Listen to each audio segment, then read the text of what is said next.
નમસ્કાર મિત્રો, આજે વાત કરીશું એક એવા ચમત્કારિક હનુમાનજીના મંદિરની કે જે આપણા પંચમહાલ જિલ્લામાં હાલોલ અને કાલોલની વચ્ચે આવેલું છે. આ મંદિર ખૂબ જ ચમત્કારી છે. સંકટમોચન હનુમાનજી મંદિર. જો લોકેશનની વાત કરીએ તો હાલોલથી ગોધરા જતા રોડ ઉપર ખડકી ટોલનાકા પાસે આવેલું છે આ સંકટમોચન હનુમાનજી દાદાનું મંદિર.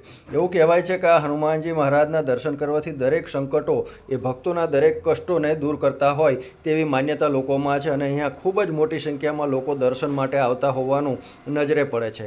સંકટમોચન હનુમાનજી મંદિરનો ઇતિહાસ જોવા જઈએ તો અહીં હજારો લોકો પોતાની શ્રદ્ધા અને આસ્થા સાથે દર્શન માટે આવે છે. અહીંયા હનુમાન જયંતીએ પણ ખૂબ મોટો ઉત્સવ પણ કરવામાં આવે છે. બીજી વાત કરીએ તો અહીંયા બે પથ્થર મંદિરમાં મૂકેલા છે. જે આ મંદિરના જે આ પથ્થરો છે એ ચમત્કારિક પથ્થરો છે અને દરેક પ્રકારની મનોકામનાઓ પૂર્ણ કરે છે. એવું કહેવાય છે, લોકમુખે સાંભળવા મળે છે, ભક્તો દ્વારા જાણવા મળે છે કે આ પથ્થર ઉપર બેસવાથી જો તમારી જે કંઈ ઈચ્છા મનમાં કરી હોય એ પથ્થર ઉપર બેસી અને જો પથ્થર ગોળ ફરી જાય તો દરેક મનોકામના પૂરી થતી હોય છે તેવી માન્યતા લોકોમાં પ્રવર્તી રહી છે.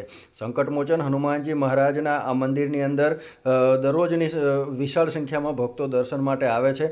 ત્યારે અહીંયા હનુમાનજી મંદિરમાં મૂકેલા આ બે પથ્થર જેના ઉપર બેસી અને જે કંઈ ઈચ્છા કરવામાં આવે તે જો પૂર્ણ થવાની હોય તો પથ્થર ગોળ ફરી જાય છે તેવી માન્યતા છે. ખડકી ટોલ નાકા મેન હાઈવેથી જોવા જઈએ તો ડાબી બાજુ હાલોલથી કાલોલ તરફ જતાં ડાબી બાજુ ખડકી ટોલ નાકા પછી આવે છે સંકટમોચન હનુમાન દાદાનું મંદિર. તો તમને પણ આ યોગ્ય લાગ્યું હોય, આ વિડીયો ગમ્યો હોય તો સંકટમોચન હનુમાન દાદા ખડકી મંદિરની મુલાકાત એકવાર જરૂર લેજો. જય સિયારામ, જય બજરંગબલી, જય હનુમાન દાદા.